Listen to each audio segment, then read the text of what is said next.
Hey guys, when it comes to property investing, it's really essential to conduct really thorough due diligence before making any investment decisions. This means like researching the property's history, market conditions, potential risks to ensure that you're actually making an informed decision. But why is due diligence so important? It's because without it, you run the risk of investing in a property that's not a good fit for your goals or carries more risk than you're actually comfortable with. And this can lead to like financial losses and setbacks, which you could have avoided if you had just done proper research. As someone in property investing with more than a decade of experience now, like I'm trying in this episode to help you navigate the due diligence process and make informed investment decisions. Like, so with the right approach, due diligence actually can be immensely valuable, like a really valuable tool for you. It can help you, like I said, avoid really costly mistakes and so you can make informed decisions that lead to, ultimately long-term financial success, which is why we're doing all this, right? So in this episode, we'll go through two things. The first thing is actually how to invest in property for beginners. I'm going to cover the biggest property mistake that I'm seeing so many people make right now, whether they're new or experienced. And in the second half of the episode, we'll be going through basically how to spot a property scam, like how to actually find a company that's trustworthy. I'm sure there's so many of you that follow me, but maybe you don't vibe with me enough to actually, work with me, and that's completely fine. So in the second half of this episode, I'll try to teach you how to actually find a company that you vibe with and how to do your due diligence on them. So hopefully both of the parts give you some immense value. Welcome to the Oz Property Investment Mastery Podcast. My name's PK and I help busy people build passive income by buying top 5% growth and cash flow property and build a portfolio using data without wasting months doing research, spending weekends at inspection or catching flights, or dropping $10,000 to $20,000 on buyer's agents every single time. So if you're confused, lack confidence, and just overwhelmed with all the information and marketing misinformation available online and don't know where to start, then this show is for you. All right, so how to actually invest in property for beginners. Please, please, please don't make this mistake. So I'll be going through the biggest mistake I'm seeing new and experienced investors make, which is really costing them both time and money. Here we go.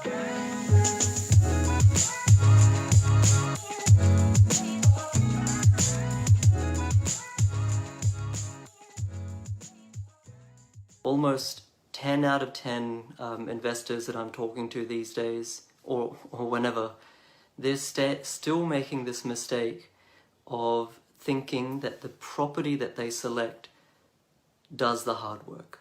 Okay, that the property that they select is what does the hard work when it comes to cash flow and when it comes to capital growth, right?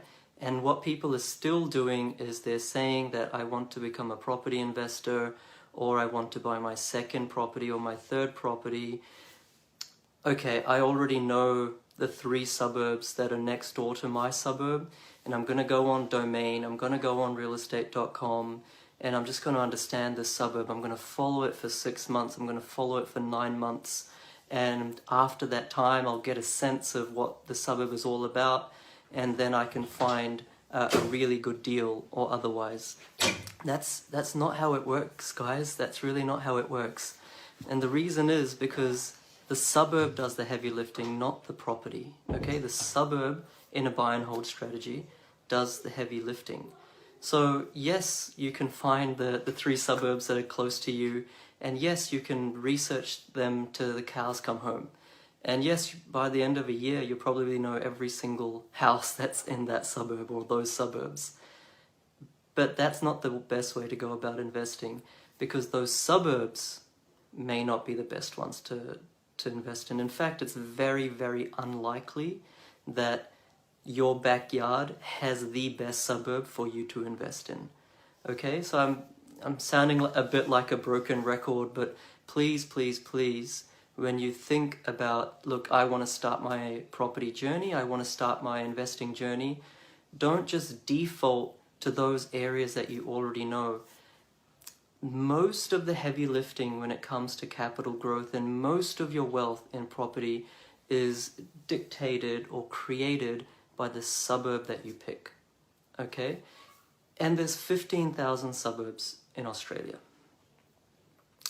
So if you're just thinking about, I live in West Melbourne and I know a few suburbs around here, I just want to get a foot in the door, you know what, PK, I don't need to find the perfect property, I just want to get started, and you buy one in the suburb that you already know, well, you have got started, you know, definitely, there's no doubt about that, but you've not got started in the right way, and chances are that suburb won't increase in value. Chances are that you may have bought a cash flow positive property, but you may have been able to get a better cash flow positive property, right? It's just limiting your universe of potential.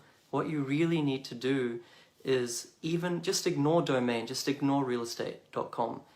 Find the suburb. Find your top 3 suburbs. Don't limit yourself to Melbourne. Don't limit yourself if you live in Sydney to Sydney. Don't limit yourself to if you live in Brisbane to Brisbane. Okay, I can't stress this enough. The suburb is what makes you money. The suburb is what will get you out of the rat race. It's not the property.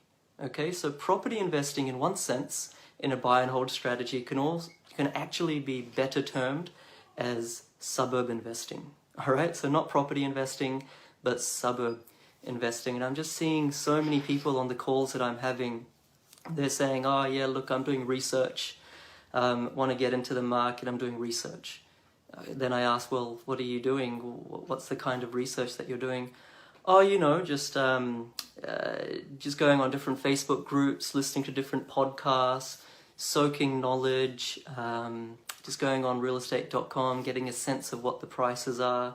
You know, if prices haven't moved that much already, then I might think about buying there because that means that prices can increase. Guys, that's really, you know, really not the way to invest in property. Yes, absorb knowledge from everywhere that you can get it, but generic knowledge, general statements like Melbourne's going to do well, or general statements like, oh, there's a new university going in northern Brisbane, buy anywhere around that's going to do well.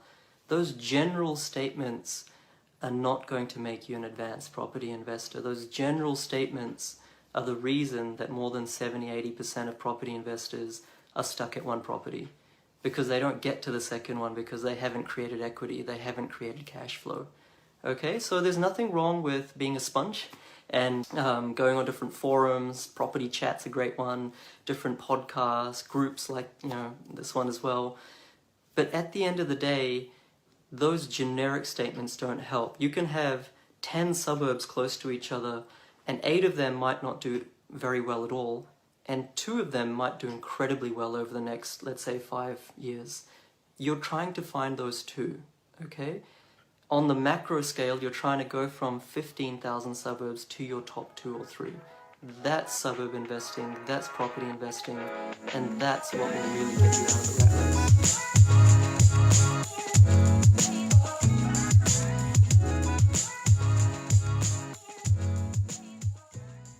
So should you use a buyer's agent or like some property investment company? In this part of the episode, we'll talk about, you know, how to find someone who's actually trustworthy. Trust is a huge, huge issue in the property industry.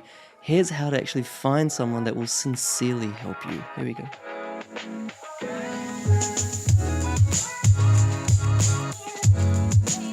Trust is a huge issue in the property industry. A lot of new investors, well, people who have never invested in property before, or even those that have but are looking to accelerate their journey, you know, they look around and there's, you know, so many experts, so many advisors, so many property consultants, so many property coaches, so many people selling their own stock, so many people acting as marketing consultants, selling for a developer and getting a kickback. So that's a reason that property professionals, they get a bit of a bad rap, you know. So I've seen so many investors that, have the funds, have the borrowing capacity, really want to get into the property market. It's sincerely their desire to advance their wealth through that mechanism. But they've had bad experiences with, property experts, and they've had bad experiences with people not being completely transparent with them. For example, I had a client. I was working with someone 2 months ago, and he already had 3 properties. So I said to him, look, I don't know if we should be working together. You already have 3 properties, so you're already doing pretty well. And he was saying, well, all of those 3 properties were bought off the plan, and I was sold them by a property consultant, a coach. But really, that person just sold me some stock that a developer was trying to offload. And then he got those 3 properties that were off the plan. I think 1 was a unit and 2 were houses. Tried to get them valued upon settlement, and they missed the valuation by about $60,000. This was only 2 months ago, right? So the point is that these sorts of people then lose heart in property industry. They lose heart in their advancement of their wealth through property, and it's really bad to see. So trust is a huge, huge issue. So how do we get over that, right? If you're a new investor, or if you're someone that's looking to buy your next property, how do you get over this issue of trust? Really, it's a 2-step process, okay? So whenever you approach someone to work with them because, they're doing good marketing or whatever the case may be, ask them these 2 questions. A, what have you achieved?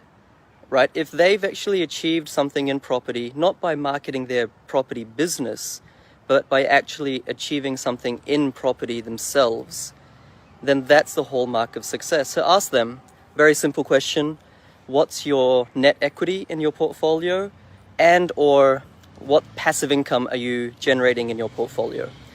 And if they haven't demonstrated the level of success that you're aspiring to, then maybe that person's not right for you. Of course, you can get help from anyone, you can try to find lessons in everything in life, but don't pay that person money if they haven't achieved what you're trying to achieve, okay?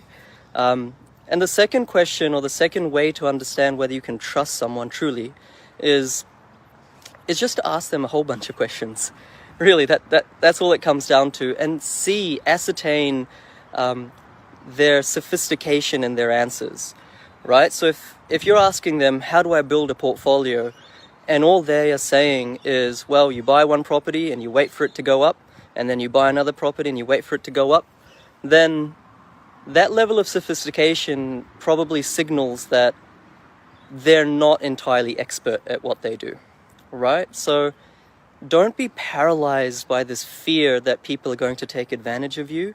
Not everyone is out there to do that. Some people may be, and that's why a lot of businesses in the property industry, buyers, agents, coaches, etc., get a bad rap. Ask these 2 questions, and that way you can overcome your fear of being manipulated, overcome your fear of being sold to, and in that way you can actually progress your property journey. You can do property yourself, but my recommendation is, and what I did myself, was have someone hold your hand. And when you do that, yes, it costs money, whether it's a buyer's agent or a course or whatever it may be. If someone holds your hand, you will cut off years of time in achieving that passive income and the net wealth goal that you're trying to get. But don't just give your money to anyone. Be very careful. You have to trust them, okay? And you understand if you can trust them by those 2 questions. What have you achieved? And the second one, how sophisticated are their answers when you're asking them a whole bunch of questions?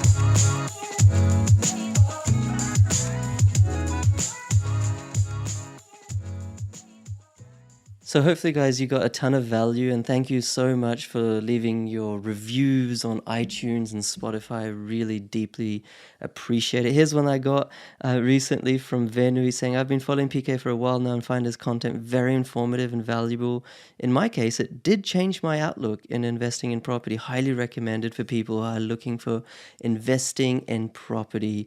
And here's another one. The podcast series is simply amazing. It exactly delivers what it promises. It teaches free strategies and market insights. It provides essential tactics on buying top 5% growth and high cash flow properties to grow a healthy portfolio. The content is easy to understand, and what PK says makes sense. Thank you so much, guys, for your reviews. I really, really appreciate it. And yeah, just thank you for lending me your ear. I'll see you next week. See ya.